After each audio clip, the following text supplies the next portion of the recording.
Behind the faces on Mount Rushmore, there is a room. It is sealed shut, cut straight into the rock, and almost no one alive is allowed inside. What they put in there is strange enough, but it is not the real secret. The real secret is the mountain itself, and what this country did to the people it was promised to. And the whole monument began not as a tribute, but as a way to make money.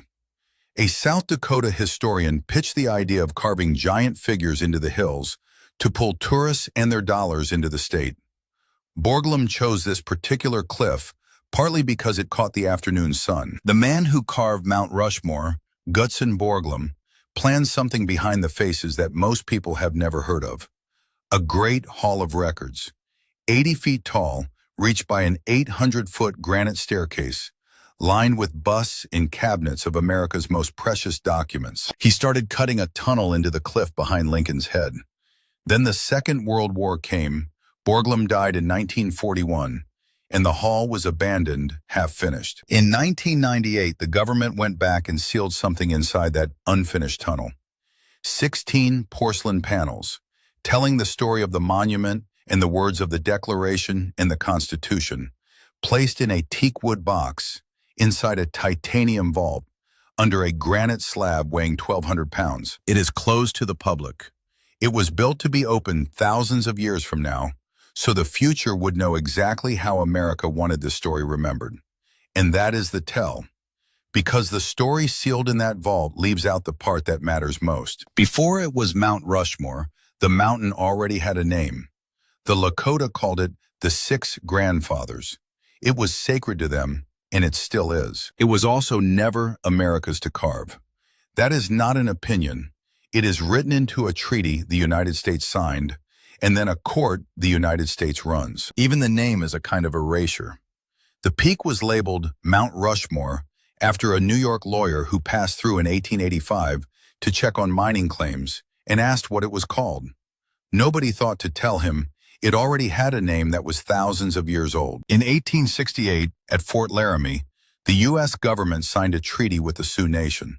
It set aside the Black Hills, the six grandfathers among them, for the absolute and undisturbed use of the Lakota. Forever. The treaty even spelled out that no future deal could take any of that land unless 3/4 of Sioux men signed it. The United States put its name on that promise. 6 years later, in 1874, the Army sent an expedition led by George Custer straight into the Black Hills. They found gold. Within a year, prospectors were pouring onto land the government had just sworn to protect. So in 1876, the government drew up a new agreement to take the Black Hills back. It needed 3/4 of Sioux men to sign. It got about 1 in 10. The pressure had not only been legal. When the Sioux would not sell, the government cut off the food it had promised them by treaty and told starving families they would not be fed until they put their marks on a paper handing over the Black Hills. In 1877, Congress passed it anyway. The land was seized, and the treaty was broken by the same country that had written it. 50 years later, on that stolen and sacred mountain, the carving of 4 American presidents began. And the man chosen to do it was not a neutral figure. Before Mount Rushmore, Gutzon Borglum worked on the enormous Confederate memorial at Stone Mountain in Georgia. He was an avid supporter of the Ku Klux Klan, going to rallies and sitting on its committees. This is the man who was handed the sacred mountain of the Lakota and told to blast 450,000 tons of it into the shape of American power. They called the result the Shrine of Democracy. Here is the part almost no one is taught. The Lakota never stopped fighting for the Black Hills. And in 1980, they made the United States admit what it had done. In United States versus Sioux Nation, the Supreme Court ruled that the government had illegally taken the Black Hills. The highest court in the country said, on the record, that the land was stolen. It ordered the United States to pay for it, more than $100 million. And the court that finally judged all of this did not soften it.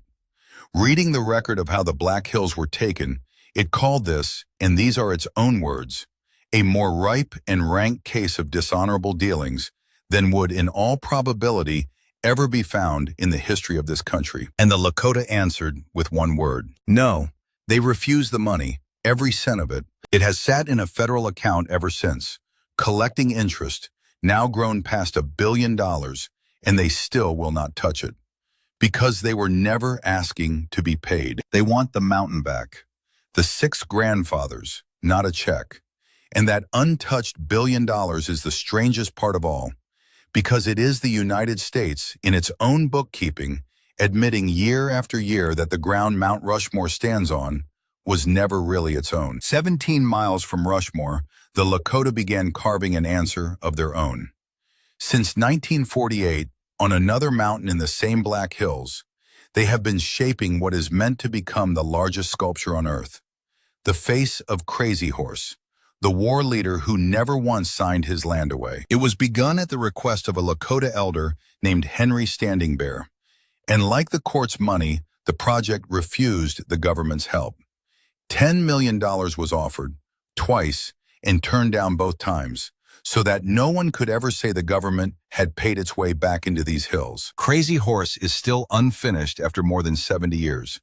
It rises slowly, on donations alone, without a cent of federal money, while a few miles down the road, the Finnish presidents draw 2 million visitors a year.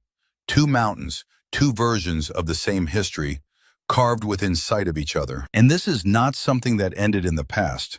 In 2020, a president lit fireworks over the carved faces while Lakota protesters blocked the road below. And some were arrested for standing on land a treaty still says is theirs. The movement has a name now, Land Back, and that court award still sits in a federal account, untouched, grown past $1 billion, because the answer the Lakota gave the Supreme Court in 1980 is the same answer they give today. The Black Hills were never for sale. Now think again about the 16 panels sealed in that vault behind the faces. They were chosen to tell the future who America is. The 4 presidents, the Declaration, the story of the carving, and on not one of them, not a single line, is the name 6 grandfathers, or the treaty, or how the mountain was actually taken. So think again about that vault behind the faces. A message carved into stolen sacred rock, sealed in titanium, meant to tell the future the story of America for 10,000 years. And the one thing it does not say is whose mountain this really is. Is Mount Rushmore a monument to freedom, or a monument standing on a broken promise? There is no easy answer, and I want to hear yours. Tell me below. If you want the history that is hiding in plain sight, that is what this channel digs up.